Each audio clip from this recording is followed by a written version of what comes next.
The story begins with a king from the kingdom of Aurea taking some of his troops to hunt dragons. They all entered the dragon's nest, but the dragon easily killed all the king's men. But the dragon didn't kill the king. The dragon will torment the king until his children and grandchildren.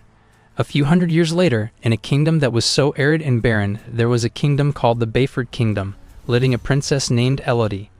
Princess Elodie had a younger sister named Floria. Although a princess, Elodie wasn't ashamed to work cutting wood for warmth to prepare for the coming winter. One day, Elodie saw a group of strangers coming to the Bayford Kingdom. Elodie saw a priestess meeting her father. The woman looked at Elodie and then left. It turned out that the man had left a letter for Elodie's father, King Bayford. King Bayford was surprised when he read the letter. It turned out to be a proposal letter for Elodie. King Bayford said that the prince of the kingdom of Aurea intended to propose to Elodie. At first Elodie refused because she didn't want to marry someone she didn't know, but King Bayford asked Elodie to think about her people. The kingdom of Aurea was a very rich kingdom. With this marriage, Bayford's kingdom would be spared from poverty. Not wanting her people to suffer anymore, Elodie finally accepted the proposal. To make a long story short, Elodie and her entourage traveled to the kingdom of Aurea by ship. Although she wasn't their biological mother, Lucinda was very attentive to Elodie and Floria throughout the journey. After a few days on the sea, the navigator suddenly informed them that they were entering the territory of the kingdom of Aurea. Their ship then entered a thick fog. Elodie and the others were terrified to see the dragon statues on the right and left. After coming out of the fog, they all saw the beautiful and fertile kingdom of Aurea. Elodie and her family were mesmerized by the beauty of the kingdom. They were then welcomed by the officers, because the king and queen of Aurea were doing a prayer ceremony, because only tomorrow they could meet the queen and Elodie's future husband, Prince Henry. They were then escorted to their respective rooms. Elodie was given a spacious and beautiful room. In the afternoon, Elodie looked out the balcony of her room. In the distance she saw a woman about her age on the other side of the tower. Elodie then watched the woman walk away. At night, Elodie, who couldn't sleep, looked out the balcony again, in case she could see the woman from earlier. But the woman never reappeared. Elodie then saw a strange light in the mountains. Not for long then the light went out. The next day, Elodie and her family finally met with the Aurea royal family. Queen Isabel praised Elodie's beauty. Prince Henry then came forward to introduce himself. Queen Isabel then told Henry and Elodie to talk one-on-one to get to know each other. Meanwhile, Queen Isabel will discuss the wedding plan with King Bayford in the garden. Elodie said honestly that she was no choice to marry Henry for the sake of her people. Henry was amazed to hear that, because according to him, there is rarely a princess who cares about her people. Elodie, who felt bored, then took Prince Henry around the kingdom on a horse. Inside the palace, King Bayford was acting strange after talking with Queen Isabel. Lucinda asked what they were talking about inside, but King Bayford replied that they would get a lot of gold as a dowry for this marriage. But Lucinda was surprised by her husband's strange behavior. When asked what happened, King Bayford became angry and told Lucinda to be quiet. Outside, Elodie and Henry saw the view of Aurea's kingdom from the top of the hill. Elodie then asks about the strange light from the hill that she saw last night. Henry told her that the light came from a very important ceremony for the kingdom of Aurea. The ceremony has been carried out for hundreds of years, aiming to honor the ancestors. The next day, when the wedding day was almost come, Lucinda tried to familiarize herself with her future bride-to-be, Queen Isabel. However, Queen Isabel avoided her. Isabel arrogantly said that Elodie's marriage to Henry was only limited to the cooperation of the two kingdoms, because the kingdom of Aurea only needs a bride in exchange for gold for the kingdom of Bayford. It seemed that Queen Isabel wasn't interested in familiarizing herself with Lucinda. Lucinda was surprised to hear that. Plus, Queen Isabel was wrong when she said Elodie's name. Lucinda felt there was something strange about this marriage. Later that evening, Lucinda told Elodie that there was something strange about this wedding. She felt that the Aurea royal family weren't good people. Suddenly, King Bayford came from behind, telling Lucinda not to bother Elodie anymore, because tomorrow was Elodie's wedding day. The next day, the wedding day of Princess Elodie and Prince Henry arrived. Several people dressed Elodie in a beautiful gown, complete with all the accessories. Long story short, after performing the sacred procession of marriage, Elodie is now officially Henry's wife. After saying goodbye to her family, Elodie was then invited by Prince Henry to go by horse-drawn carriage. Henry took Elodie to the hill to perform a ceremony to honor the ancestors. When they arrived at the hill, there were already members of the Aurea royal family wearing masks. Then Queen Isabel entered. Queen Isabel told Elodie that every generation of the Uriah royal family had to perform a ceremony to protect their people. The queen then gave a gold coin to Elodie, as a sign of Elodie joining the Uriah royal family. Queen Isabel then invited Elodie to enter the cave. The queen then told Elodie about the time when their ancestors came to this place. It turned out that there was another creature that ruled this place first, that is a dragon. One day, the dragon attacked the village because of hunger. The king then brought his troops to counterattack the dragon's nest. But all the king's troops were killed by the dragon, and only the king survived. The dragon didn't kill the king, but he gave a curse. The dragon said that she wouldn't attack humans, provided that in each generation the king had to sacrifice 3 of his daughters. From then until now, in every generation, they do a ceremony to commemorate that. Queen Isabel then cut the palms of Henry and Elodie, then put the 2 palms together. Now the blood of the Uriah royal family was fused and blended with Elodie's blood, as a sign that Elodie had officially become part of the Uriah royal family. The queen then told Elodie to throw the coin into the ravine because the ceremony was over. Henry then carried Elodie back to the palace. Henry asked Elodie to close her eyes, but instead Henry threw Elodie into the ravine. Elodie fell unconscious down. A few moments later, Elodie woke up.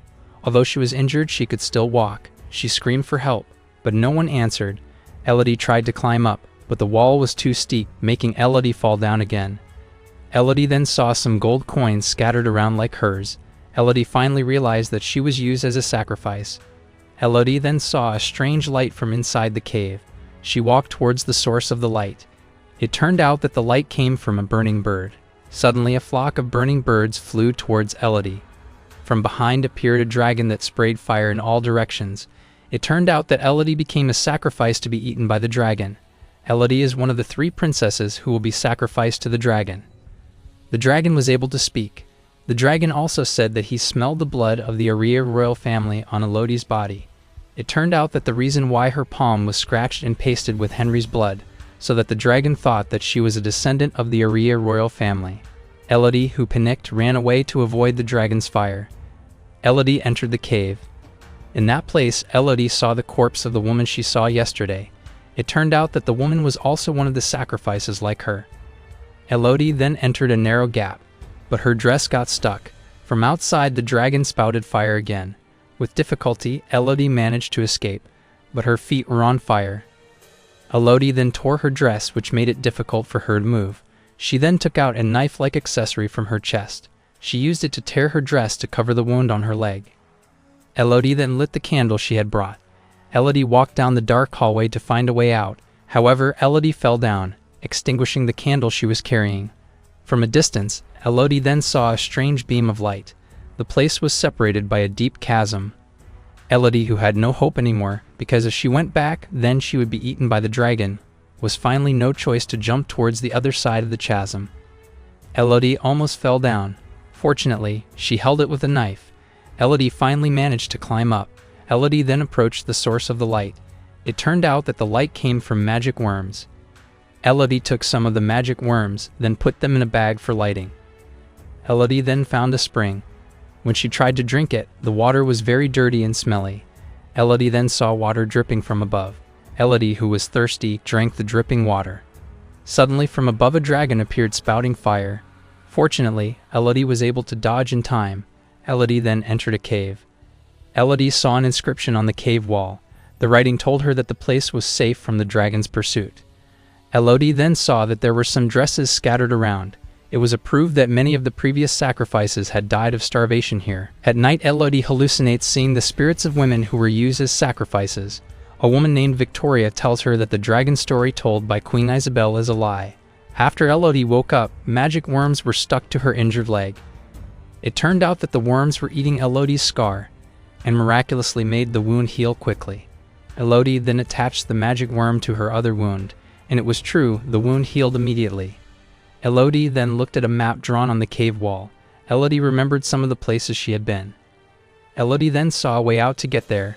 Elodie had to go through a passage and a cave wall filled with sharp crystals. Elodie began to prepare herself.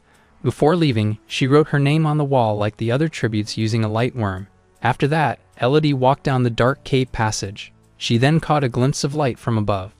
To get to the top, Elodie had to climb over sharp crystals. Elodie then tore off her dress to protect her feet and hands. She finds a crown, which turns out to be Victoria's. Elodie began to climb using the crown as a tool to help her climb up. Suddenly, a dragon appeared beneath her. Just as Elodie went to fall, the dragon opened her mouth wide. Fortunately, Elodie was still able to survive. Elodie climbed back up and made it to the top. Elodie then found an exit. But it turned out that the door was on a steep hill. Elodie was desperate because she was stuck here. From afar, Elodie saw some people riding around the mountain. Elodie shouted for help, but they didn't respond. Suddenly, the dragon appeared again. Elodie took refuge in the cave. Elodie screamed because she saw a human skull, which turned out to be Victoria. Just as the dragon wanted to spew fire, from afar came the sound of people calling Elodie's name. The dragon then left Elodie to check the voice elsewhere. It turns out that the voice just now came from King Bayford and his guards. The king invited one local resident to help him get into the dragon's nest. The king regretted having given Elodie as a sacrifice. Finally, he decided to pick up Elodie. Meanwhile, elsewhere, Elodie went down to see what was going on. While exploring the hallway, Elodie saw 3 dragon cub carcasses surrounded by gold jewelry. Elodie finally realized that in the past, dragons didn't destroy the village. Instead, the king came here and killed the 3 newly hatched baby dragons. The angry mother dragon eventually killed all the king's guards, leaving only the king, in retaliation for the king having killed her 3 children. The dragon wanted to make the kingdom feel its pain too. That is why the sacrifice of 3 princesses continues to be given from generation to generation. The dragon then appeared and attacked King Bayford's bodyguards. One person could escape. King Bayford then pulled out his sword to attack the dragon. But the dragon instead lifted King Bayford with its tail. From afar, Elodie hid while watching this. The dragon then told King Bayford to call Elodie so that she would come out. The king finally found out that his daughter was still alive. The dragon then said that he could smell the blood of Elodie who was hiding. The dragon told the king to make Elodie come out of hiding. The king then said that he had made a big mistake, that is exchanging his beloved princess for treasure to help his people. The king regretted it. Instead of telling Elodie to come, the king told Elodie to run away. An angry dragon then killed King Bayford. After hearing the movement, the dragon immediately looked for Elodie. But from afar, the dragon also heard the sound that came from the local residents who had escaped. The dragon immediately flew towards the voice. Elodie took the opportunity to approach her father. In front of Elodie, King Bayford apologized. The king then told Elodie to climb up using the rope he had used earlier. At the harbor, Floria and Lucinda were waiting for her on the ship. After killing the local who was thought to be Elodie, the dragon immediately flew back to Elodie who was climbing using the rope. The dragon then spouted fire. Luckily, Elodie made it out safely. Elodie immediately spurred one of the horses to escape. But from behind it turned out that the dragon was still chasing her. Elodie then jumped off the horse and then hid under the rocks. The dragon chases and spits fire at the horse. The dragon was then angry because it didn't find Elodie there. The dragon again sprayed fire in all directions, making the sky turn red. From afar, Queen Isabel saw the red sky. That was a sign that Elodie had managed to escape. The angry queen then took her guards to the harbor and kidnapped Floria as a substitute for Elodie. Lucinda tried to protect Floria, but a guard stabbed her in the stomach. The next day, Elodie woke up in the middle of a puff of smoke. Elodie then saw Lucinda riding a horse with a wound in her stomach to this place. Lucinda told Elodie that Floria had been kidnapped and would be used as a sacrifice. Lucinda wanted to help Floria, but Elodie forbade her. Elodie said that she would go and help her sister by herself. Elsewhere, Prince Henry tried to prevent his mother from sacrificing Floria, as the girl was still too young. But the queen didn't care. Tradition must still be carried out. Henry refused to give his hand to be cut. The queen finally scratched off her own palm and joined it with Floria's palm. Floria was then thrown into the dragon's nest. Moments later, Elodie re-entered the dragon's nest. Elodie smeared her body with moss water so that the dragon wouldn't smell the scent of her body. Elodie then cut her hair. Elodie then set a trap to outwit the dragon. Elodie then took her father's sword. Elsewhere, the dragon held the unconscious Floria as hostage. The dragon knew that Elodie would definitely come here to save her sister. Moments later, the trap Elodie had put in place made a loud noise. Hearing this, the dragon immediately flew towards there. Elodie then appeared to wake up Floria. Elodie had to carry her sister, because her leg was injured. They had to leave immediately, before the dragon returned. But it turned out that Elodie's plan failed. The dragon had already come back. Before they ran away, Elodie told Floria to hide. She would face the dragon alone. Elodie then pointed her sword at the dragon's eyes. Elodie explained that she wasn't a descendant of King Aurea.